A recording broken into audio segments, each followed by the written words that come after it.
Well, a very good afternoon. Thanks for clicking on to the Sunday edition of Vogan's Views on Europe. And we have got some snow across parts of the Midlands and across the south and southwest of England as well. We've got a pretty vigorous upper level low pressure system, pressure down around 982 millibars at the moment. And that's really what it's doing is it's rotating moisture up from the south, and of course colder is coming down from the north. The centre of low pressure is situated around the Irish Sea.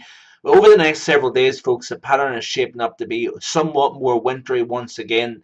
We've got an area of low pressure, like I say, that's over us at the moment. That's drawing cold air from the north, moisture up from the south, and of course you've got a collision point. You had upwards of 12 centimetres of snow falling in a matter of hours in Drumalbin in South Lanarkshire yesterday. We're seeing snow today, and over the next several days, we're going to be seeing more in the way of snow once again. This time around, a very similar pattern, in fact, to last week when you've got cold air coming in from Scandinavia and you've got an area of low pressure that's rotating that, spinning that moisture into that increasingly cold air that's coming in from Scandinavia. And folks, it's a very impressive pattern. I've said this to my subscribers time and time again. This was a pattern that was alluded to way back, even a way back to autumn time. That this setup that was seen with the surface temperatures, the Enso index, all the various global ingredients were coming together to show a very impressive end game to winter. February and March was always the months to watch out for.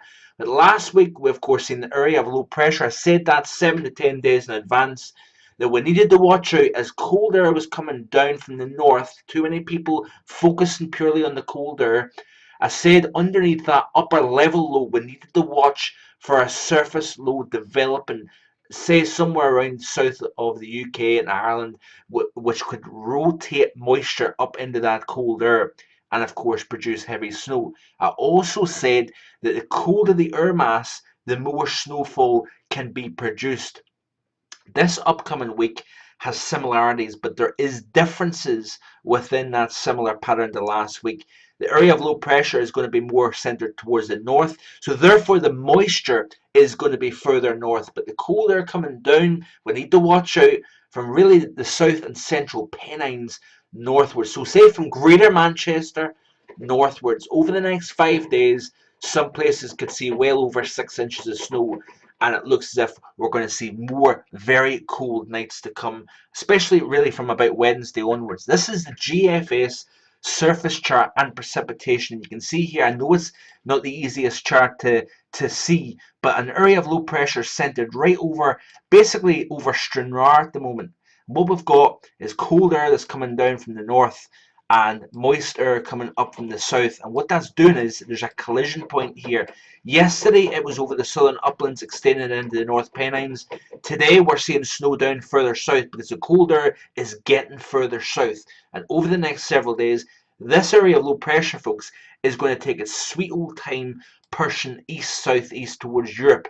As it does so, we're going to continue to see moisture getting flung in from the east southeast as colder air comes down from the north, and it looks as if we could see Glasgow, Edinburgh, Carlisle, York, down to Greater Manchester. All these areas, I would be very surprised if we don't see at least some snow over the next 3 to 5 day period.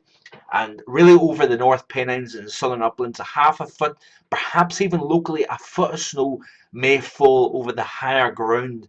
Because of course when you've got that colder bumping up against the hills, it's going to cool, condense, and therefore wring out more moisture. And certainly we've got -10, 850 temperatures coming back into the equation again. And of course over top of that fresh snow, clear skies, light winds, radiates any of that warmth during the daytime back up to space.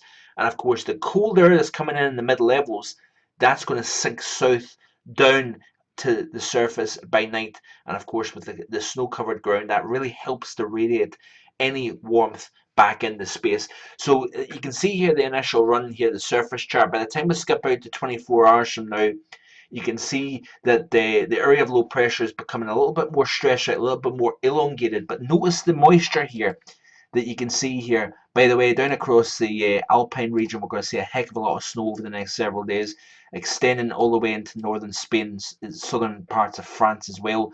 But look at the moisture here up across central areas of England, across East Anglia as well, and eastern side of Scotland as well. Um, so we're going to continue to see the moisture streaming into the UK with that area of low pressure. Skip out to about 48 hours from now, and that area of low pressure you can start to see is now moving east-southeast as it does so. So the center of low pressure centered right here. Very cold air is building once again over Scandinavia. So as that low tracks east-southeast, this cold air is then going to have an open door into the British Isles, and the -10 Celsius line at 850 is once again going to be pushing into the UK. But bear in mind, folks, as we start to see this area of low pressure depart off to the east-southeast, you're going to see a natural surface high starting to build, and the cold air coming in with that high pressure is going to bring a more settled regime, but the stage will then be set with that fresh snow on the ground for some very, very cold weather. Now, during the daytime, sunshine, of course, at this time of year, very high sun angle, we're going to see temperatures in the sun rise to about 7 or 8 degrees. Even with those 850 temperatures down at -5 to -10, you've got too much warming down at the surface at this time of year. In order to keep those temperatures down around 1, 2, maybe 3 Celsius, cloud cover, wind is needing to be in the mix there to keep that temperature down. But the sun angle at this time of year destroys any real true cold air at the surface during the daytime hours. But certainly you can see here, this is by Wednesday. You've got moisture here over the central part of England into eastern parts of Scotland as well, as the cold air continues to tramp its way in from Scandinavia. So very, very impressive pattern once again shaping up. And by the time we get out to 96 hours, which is Thursday, you can start to see the settled pattern that I'm talking about. There is the area of low pressure. It's way, way down here over the northern part of the Mediterranean, over up towards the Alpine region. High pressure is going to start to build over the UK and Ireland from about midweek onwards. And bear in mind, you're going to have a lot of snow on the ground, potentially even in the central belt. But of course, during the daytime, a lot of that snowpack will shrink away. But over the higher ground, where you've got more snow, sheltered areas where the sun takes longer to reach, you're going to see the Grampians, you're going to see the southern uplands, and you're going to see the North Pennines extending down towards Greater Manchester, where that snow remains on the ground when you've got those clear skies and light winds, and of course very cold air in place.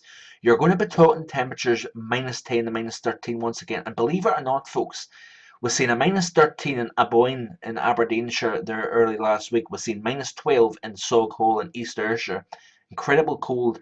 We may see equally as cold during the mid to second half of this upcoming week as that cold air really does start to grow stronger overhead, and the conditions overall start to become more settled. We'll get more clear skies at night, lighter winds, and over that snow we will see some tremendous cold for late March. Incredible stuff.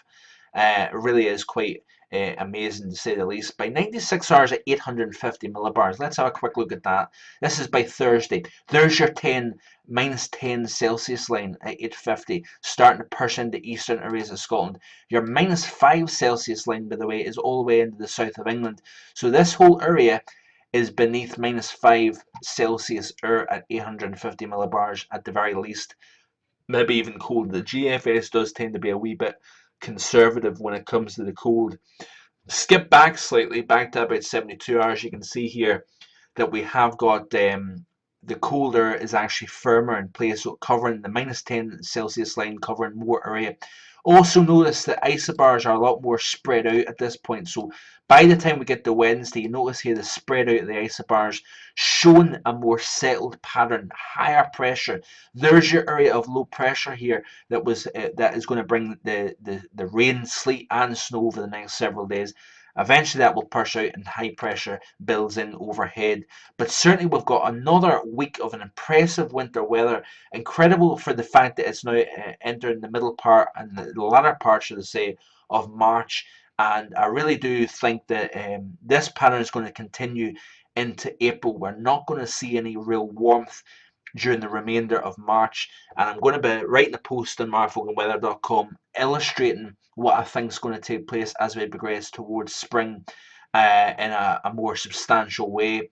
So if you haven't already, sign up for a 7-day free trial, and you can have full access to all the content on my website.